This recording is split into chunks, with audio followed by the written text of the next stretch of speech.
레위기 25장 8절에서 17절. 안식년 관련 규례를 주고 있는 지난 단락 1절에서 7절에 이어지는 본문에서는 안식년에 보다 확장된 개념인 희년 규례에 관한 내용입니다.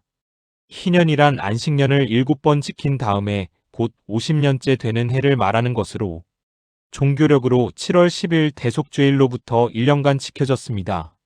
희년의 첫날 곧 대속죄일에는 제사장들이 순양의 뿔로 만든 나팔을 불어온 세상에 안식과 해방이 왔음을 선포하였는데, 이 해에 이스라엘 백성들은 잃어버렸던 기업을 회복하며 종되었던 자들은 종에서 해방되어 자유를 누리고 빛이 있는 자들은 그 모든 빛을 탕감받을 수 있었습니다. 말하자면 희년은 총체적인 자유와 해방을 선포하는 해였습니다. 이스라엘에서 땅은 단순한 재산이 아니었습니다. 땅은 하나님이 주신 기업이었습니다. 그런데 삶이 무너지고 빚이 생기면 그 기업을 팔아야 했습니다. 문제는 그 상태가 영구화되는 것입니다. 가난이 대물림되고 성실이 고착되고 한번 무너진 삶이 돌아오지 못하는 것이 인간 사회의 비극입니다. 그러나 하나님은 그렇게 두지 않으셨습니다. 희년이 오면 각 사람이 자기 기업으로 돌아가야 한다고 본문은 말하고 있습니다. 이것은 단지 경제제도의 복원이 아닙니다. 하나님이 사람의 삶을 본래 자리로 부르시는 은혜의 행위입니다. 그러한 의미에서 희년은 신학적으로 볼 때 예수 그리스도 안에서의 죄와 사망으로부터의 해방과 구원을 선포하는 것을 상징한다고 볼 수 있습니다. 25장 8절에서 10절 너는 7 안식년을 계수할지니 이는 7년이 7번인즉 안식년 7번 동안 곧 49년이라 일곱째 달 열흘날은 속죄일이니 이 해는 너희에게 희년이니 너희는 각각 자기의 소유지로 돌아가며 자기의 가족에게로 돌아갈지며. 본문은 안식년이 7번이 지난 49년째 되는 해 일곱째 달 10일에 뿔나팔을 불어 희년을 알리도록 하라고 말하고 있습니다. 성경에 있어서 일곱은 거룩과 온전함과 이러한 것들의 완성 및 기쁨을 상징하는 숫자입니다. 더욱이 이 일곱의 일곱은 가장 거룩하고 온전한 상태를 표현합니다. 이것이 희년이 주는 상징적 의미입니다. 또한 희년은 주기가 49년이므로 일찍 죽는 사람이 아니라면 누구든지 인생에 한 번은 이처럼 완전한 기쁨을 상징하는 희년을 맞이할 수 있었는데, 이는 바로 하나님의 은혜가 차별 없이 골고루 미친다는 것을 보여줍니다. 한편 희년의 시작일인 7월 10일은 이스라엘 모든 백성의 죄를 속죄하는 대속죄일입니다. 16장 29절에서 34절. 즉 이날은 종교적인 행사를 통하여 인간의 죄를 속죄함으로써 하나님과 인간 사이의 화해를 이루는 날이었습니다. 바로 이날에 잃었던 기업이 회복되고 종되었던 자들이 해방되며 빚진 자들의 부채가 탕감되고 땅이 안식을 누리는 희년이 선포됨으로써 인간과 자연에도 화해가 이루어졌다는 것은 큰 의미를 지닙니다. 즉 하나님과의 진정한 화해를 기초로 하여 인간과 자연과의 화해까지 이루어지게 되었다는 것입니다. 이처럼 애굽의 종이었던 이스라엘을 구원하시고 자유를 주셨던 하나님께서 이스라엘 사이에서도 생길 수 있는 속박과 굴레를 없애고 자유를 주시기 위해 희년을 허락하신 것입니다. 바울도 갈라디아서 5장 1절에서 그리스도께서 우리를 자유롭게 하려고 자유를 주셨으니 그러므로 굳건하게 서서 다시는 종의 멍에를 매지 말라고 말하였습니다. 그래서 희년이 선포되면 모든 이스라엘이 처음 하나님께서 주신 기업으로 자기 가족에게로 돌아가서 하나님께 처음 기업을 나눠받았던 상태로 돌아가는 것입니다.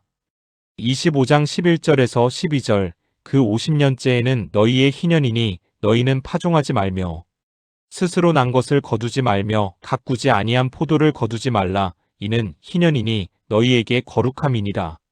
너희는 밭의 소출을 먹으리라. 본문은 50년째 해인 희년에도 안식년과 같이 씨를 심거나 가지치기와 같은 것은 할 수 없고 다만 자연적으로 성장한 식물을 얻을 수 있다고 말하고 있습니다. 안식년과 다른 것은 하나님께서 원래 주셨던 기업의 소출을 먹을 수 있었다는 것입니다. 또한 본문은 땅의 주인이 하나님이심을 말하고 있습니다. 즉 땅은 인간의 무한한 탐욕을 채우는 수단이 아니라 하나님이 맡기신 선물이라고 강조하고 있습니다. 그러므로 희년의 쉼은 단순한 휴식이 아니라 하나님께서 이 땅의 참 주인이심을 인정하는 신앙 행위인 것입니다. 13절에서 17절은 희년 제도에 따른 토지 매매법에 관한 내용입니다. 본문의 핵심은 희년까지 남은 해 수에 따라 값을 정하라는 것입니다. 즉 희년이 가까울수록 땅의 값은 작아져야 하고 멀수록 높아져야 한다는 것입니다. 이는 땅의 참된 소유권은 사람에게 있지 않기 때문입니다. 사람은 단지 일정 기간 그것을 사용하는 청지기일 뿐이라고 본문은 말하고 있습니다. 그러므로 땅을 사고 파는 거래는 이익을 극대화하는 것이 아니라 하나님의 질서 안에서 이루어져야 한다고 본문은 강조하고 있습니다. 한편 14절에서 너희 각 사람은 그의 형제를 속이지 말라에서 속이다로 번역된 토누는 속이다 란 뜻보다는 억압하다, 혹사하다 란 뜻을 가진다고 합니다. 그러므로 이를 직역하면 한 사람은 그의 형제를 억압하지 말라입니다. 즉 어떤 사람의 경제적인 상황이 어려워졌다고 해서 그 사람의 사정을 이용해서 땅에 대한 가치를 깎아내린다든지 또는 높은 지위에 있다고 해서 그 땅을 힘으로 차지하려 해서는 안 된다고 본문은 말하고 있는 것입니다. 그리고 15절에서 희년 후의 연수를 따라 너는 이웃에게서 살 것이요 그 열매 맺는 수를 따라 그에게 팔 것이니라라고 말하고 있습니다. 이는 미래의 수확 가능성을 계산하여 공정하게 가격을 정하라는 뜻입니다. 이와 같이 서로 땅을 사고 팔 때에 희년을 기준으로 남은 횟수를 정확히 계산하여 상호 간의 손해나 이익이 없게 하는 것은 희년이 되어서는 반드시 그 땅을 돌려주게 하기 위해서입니다. 25장 17절 너희 각 사람은 자기 이웃을 속이지 말고 내 하나님을 경외하라 나는 너희의 하나님 여호와이니라. 본문은 성경에서는 말하는 경제윤리를 신앙 문제로 본다고 말하고 있습니다. 즉 이웃을 속이는 것은 단지 나쁜 거래가 아니라 하나님을 경외하지 않는 행위라는 것입니다. 그러면 본문은 왜 인간관계의 문제를 하나님 경외와 연결하고 있을까요? 이는 하나님이 주권자이기 때문입니다. 하나님을 주권자로서 인정하는 사람은 자기 이익만 생각하지 않으며 하나님을 경외하는 사람은 사람을 수단으로 여기지 않고 하나님을 경외하는 사람은 상호 간의 거래 속에서도 말과 약속이 진실하여야 하기 때문입니다. 그러므로 희년은 단지 땅의 문제가 아니라 신앙의 기준입니다. 즉 내 것이 아니라 하나님의 것이라는 고백이 실제로 삶의 태도로 드러나야 한다는 말입니다.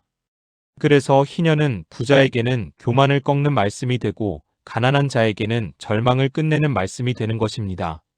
오늘 본문은 단지 옛 이스라엘의 경제 제도가 아니라 하나님 나라의 원리를 보여주고 있습니다.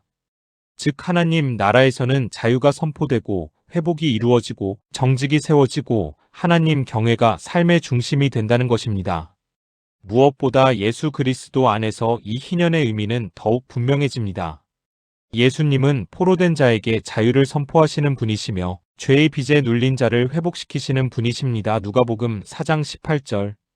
그러므로 오늘날 우리의 참된 희년은 제도가 아니라 예수 그리스도 안에 있는 것입니다.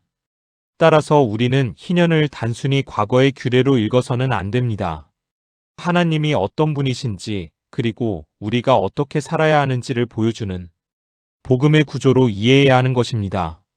이와 같이 희년은 하나님의 백성이 하나님을 닮아가는 삶을 살도록 부름을 받았다는 선언입니다. 우리가 이를 성실히 이행하면 우리는 세상의 빛이 되고 소금이 될 것입니다. 이것이 바로 우리들의 사명입니다. 이 시간 나는 나의 사명을 잘 감당하고 있는지 한번 점검해보는 시간이 되었으면 합니다.